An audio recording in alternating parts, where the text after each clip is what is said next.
దాటి గొంతు దాటి పలికిందేదో వైరం.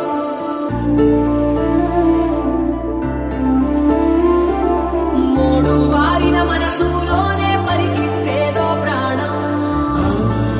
కన్నుల్లోనే గంగై పొంగిన ఆనందం, కాలంతో పరిహాసం చేసిన స్నేహం. పొత్తులు దాటి హద్దులు దాటి జగములు దాటి